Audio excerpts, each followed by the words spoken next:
Bonjour, mes amis. Yes, I know, I have the same sweater on.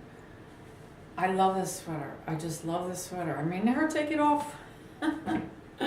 Welcome to the first talking book, Daring to Dare, Chapter 2, entitled Keeping Up with Tish. And I believe this is part 4 already. Boy, we're just moving along. I wanted to get back to that bikini that I almost lost when I went off the high dive. I bought that bikini. Now, when I say bikini, it wasn't really, it wasn't, I can't even come up with the word. I thought it was proper for my age. It wasn't real skinny, my derriere. Oh, derriere, there's a French word. That means bottom. That wasn't hanging out. But you could see some, belly, well, not little belly area. It came up like right underneath my belly button. And when I got home with it, my mother knew I was in the market for a bathing suit. She wanted me to model it in front of her. And so I did. I could tell instantly she did not approve. Instantly. She didn't have to say a word. It was all written all over her face. You know what she said to me? She said, when your father comes home, I want you to come down and show your father this bikini. In other words, I had to have the bikini on me. Can you imagine? Do you know how much I wanted to put that bikini on and go down and stand in front of my father for his approval? That haunted me for the rest of the day. Finally, Daddy comes home. He's sitting there. He ate his dinner. Immediately after that, Mom calls me down. She says, put your bikini on and come down and show your father. I was dreading that. I can remember every step. It was just torturous. I did not want to do this. I'm going. I'm going down the steps. I'm slow motion. And I'm like, I can't believe she's making me do this. I almost thought, forget about the bikini. I'll go buy a one piece. But it was too late. She told me to come down. I had to come down. And so there I was with my bikini on in the kitchen about 8 feet from my father. And he looked, and my mother said, turn around. So, of course, I'm turning around, dying. And he looked, and he looked, and I'm standing there, and he looked. He didn't say a word. He did not say one word to me or to my mother. Maybe he did after I left. But, it got to the point, it was so uncomfortable, me standing there on my own. I took the initiative to leave the room, and I ran up my stairs and ran into the bedroom. That's a horrible thing to do to a young girl. But you know what? They allowed me to wear it. I know they talked about it, but nothing was ever said. Nothing was said that I could not wear it, and I wore it. I thought that was a cruel thing to do. I would not do that to one of my children. I would make the decision whether that bathing suit was good or not. I would make it. I would not, especially something like that that's a little revealing, to stand in front of your father. I just don't think that was right. Well, here I am then. I'm in North Penn High School. That is in Lansdale, Pennsylvania. And there's a whole bunch of new kids coming from other secondary schools. So here I am again, with a bunch of people I don't know.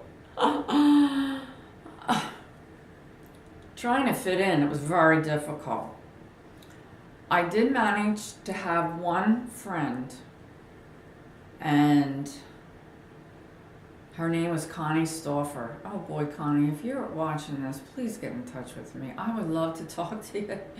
Because she was a friend throughout the next 3 years.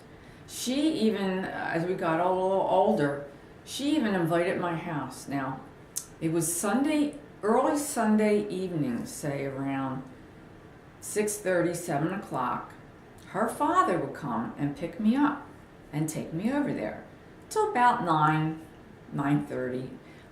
We had so much fun over there. We really did. She had an older brother, can't remember his name, but they were very tall. Connie was much taller than me, and her brother, you know, but she was a beanpole. She really was a beanpole, but she was a cheerleader. So she had it all going on that way. I decided I didn't want to be a cheerleader because they looked like they were freezing out there during the football games. They hardly had anything on, and I thought, that is not for me. I'm in the stands freezing with a coat on, hat and gloves, scarf, and they're out there doing their cheers. Yay! North Penn! Yay! Whatever. And she'd be down there. She was the leader of them eventually. And she's down there cheering away. She was fun. Finally, her father, I guess, got tired of picking me up and said to me when he was driving me home, could your dad bring you over? Could your dad start bringing you over? He would appreciate that. And so I said, sure, I'll ask him. Instinctively, I knew that my dad would not be taking me over there. I asked him.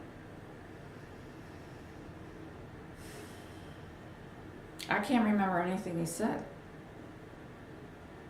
But the next Sunday night, Mr. Stauffer wasn't going to be coming over to pick me up. And my dad knew that I wanted to go over there. I had been going over there for like months. Daddy never said a word. Never said a word to me. He sat down, he was watching his TV, and there I was, stuck at home. Well, Connie Stauffer and some other friends were there having a blast.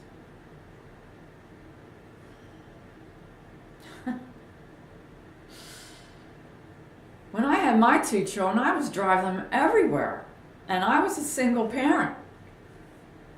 I drove them everywhere. I was a taxi. Back then, I guess you didn't take your kids anywhere, or at least I didn't get taken anywhere.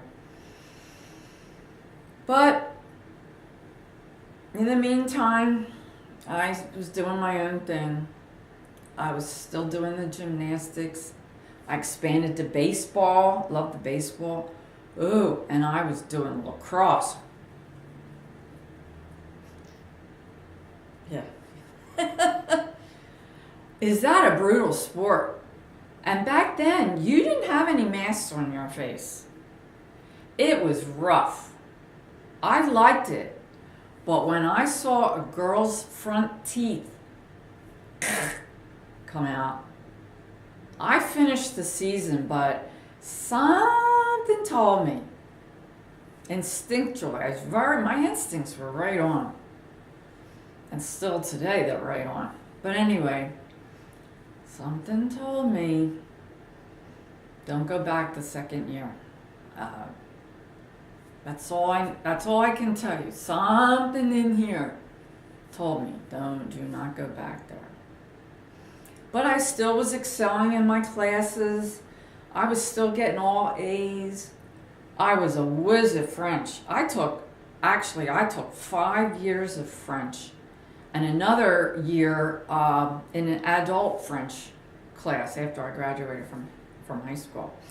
So, I really excelled in that. And I was not in the in crowd, the in crowd. I was outside looking in And that, again, might have caused a lot of problems for someone. But for me, it didn't. I was so assured. I was so self-assured. Of course, I didn't know that word back then. But I knew what I could do. I knew what I could do. I must have sounded confident. And eventually, in this little nook of friends that I had, outside of the in crowd, they started to look up at me. And they could see that I knew things. And I can remember them coming up and asking me about things and giving me my opinion on other things. And if they had a problem, what did I think that they should do? That started to evolve. You know, helping people. I stood out in the crowd. I really did. I didn't do anything to stand out in the crowd, really, but I stood out in the crowd. Yeah, I stood out in the crowd. And I was learning how to sew. I would walk 2 miles both ways to the fabric store, 2 miles back to get material to sew clothes. And of course, then I was doing a good job too. And